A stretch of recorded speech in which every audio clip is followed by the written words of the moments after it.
Hi guys, this is Alicia from Sugar Tree Cookies. First, I want to just thank you so much for your support and for tuning in to see a tutorial on how to decorate your spooky pizza. And so let's just talk about what's in your kit first of all. Depending on how many pizzas you bought, you should have 3 colors of icing, green, purple, and black. You should also have a couple of containers of sprinkles. You'll have 8 mini cookies for your pizza. And then I included some toothpicks. Those are optional. I use them to spread the icing around and also use them to pop air bubbles if need be. And then there should be a spooky pizza cookie kit instructions. And on here, there's some basics of things that I'm going to talk about with you. And then there's some things about storing the cookies, which we'll cover in this tutorial. Before we get started, there's a couple of things not included in your kit that you may want to get to have to decorate. So the first thing is going to be a pair of scissors.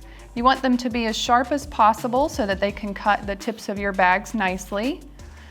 You'll also probably want a paper towel, a dry one, and then also a wet paper towel. We're going to use this to keep our toothpicks kind of cleaned off between icing colors, and it just helps the toothpicks to do their jobs. So go ahead and grab some scissors and some paper towels, and then let's get started. So the very first thing we need to do is we need to open our icing bags. Now this is actually one of the trickiest parts of this entire thing.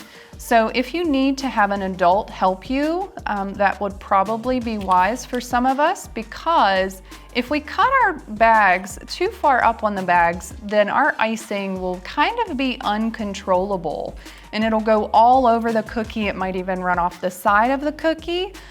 We want to be able to control where that icing goes and how much comes out. So it kind of needs to be a little bit precise on this part.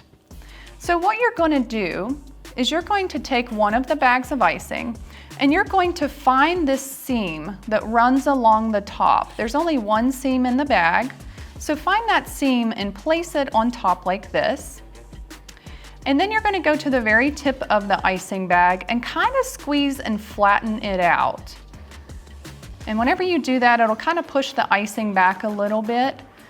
We are going to start cutting really kind of small. And then if you notice that you're having to really squeeze hard to get the icing to come out, then we can cut off a little bit more later. But you're going to want to start small because we can always cut again. But if we go too big and cut too big of a hole, we can't really fix that.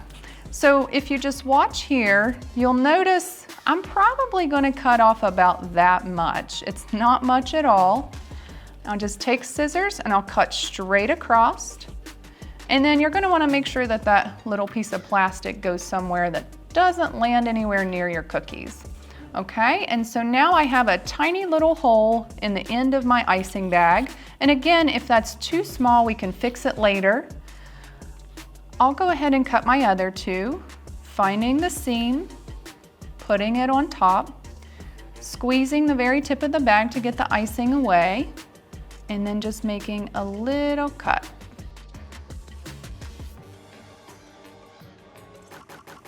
And now I have all 3 of my icing bags cut open. I leave the tips of the icing bags on top of the paper towel. Sometimes if the icing is runny or after we squeeze it, there's still a little bit of pressure in the bag, it'll cause the icing to kind of ooze out of the icing bag a little bit. And so I just leave the tips on top of my napkin, that way it doesn't get all over the place. And so I'm actually ready to decorate. Now you can do these any way you want. You can layer the colors any way that you want. I'm going to kind of follow the pattern that I started with my sample cookies. And what we're going to do is we're going to start with kind of like our spooky pizza sauce. And so I am going to use the dark gray or black. And I'm going to get one cookie. And what I'll do is I'll start at a corner and I'll gently squeeze to make a line. And you're just going to trace the outline of the cookie. You're gonna go all the way around. If you go off, that's okay. You can use your toothpick just to scrape it off and go again.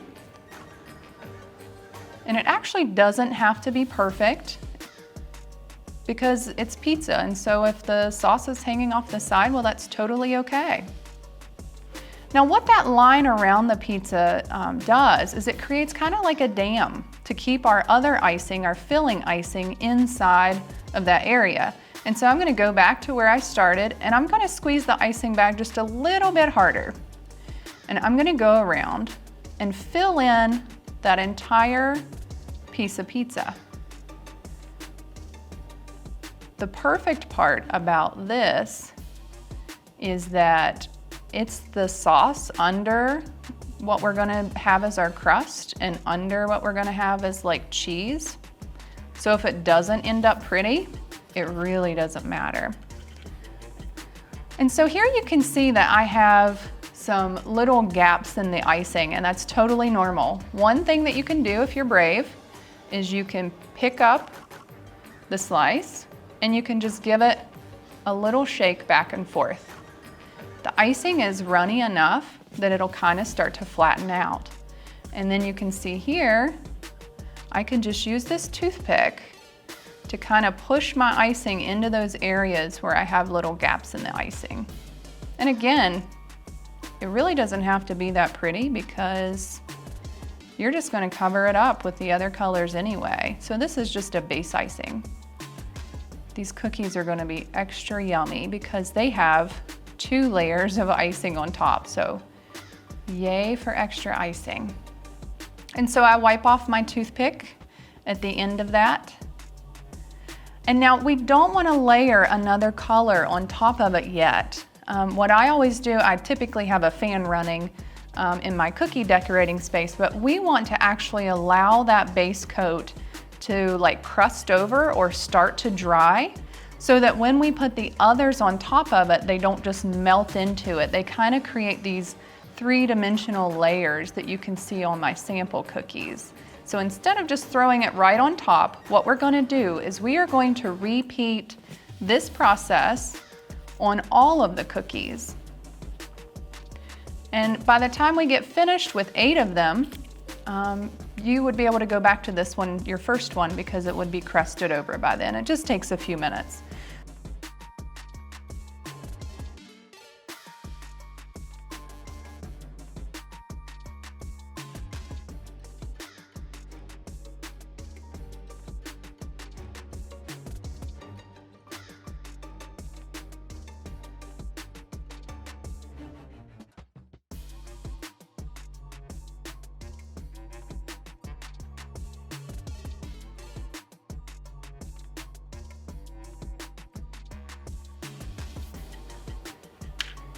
Okay, so you have 8 of those pieces of pizza to cover with whatever your base color is. You can mix and match. You can do all of them in the same color like I am, or just whatever you want. And allow those to kind of sit to the side, and go ahead and pause the video until you get all of your pizza slices covered in sauce. Okay, so my base coats have started to crust over. They could probably use a couple more minutes, but just for time's sake, I'm gonna go ahead and start with my crusts. Now, you can, again, choose any colors that you want. For your crust, it's just this little sliver of the pizza here, just like on a real pizza. And so what you'll do is just the same as we went over and we outlined the entire portion that we were going to flood, we are now going to outline the portion that we will flood for just the crust. And so I'll start in the corner, and I'm going to use green for this one. My green is a little clogged. If that happens, just kind of give the bag a pinch there at the end on your wet napkin, and then it's ready to go. So I'm just going to go across the top and then down a little bit and then back around to the other side and then back up and connect the little outline like that. And then I'm going to go back in and I'm going to flood that area. So squeezing a little bit harder, I'm going to make the icing come out a little bit faster, and just fill that whole area in.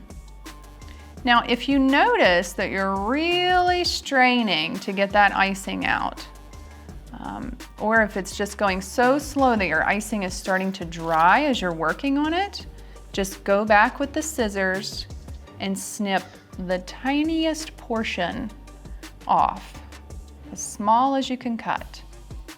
And so there I have the crust for that one, and just like the sauce areas, we want that crust to crust over actually. We want it to kind of harden up a little bit before we add our spooky cheese.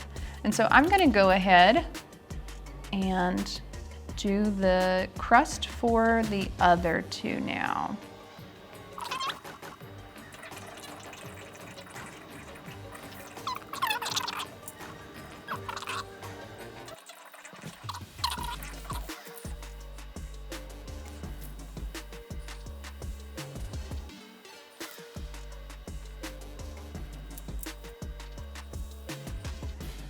Okay, so now I have all of the crust of the pizza done, and what I'm going to do is I'm going to start to add the cheesy layer.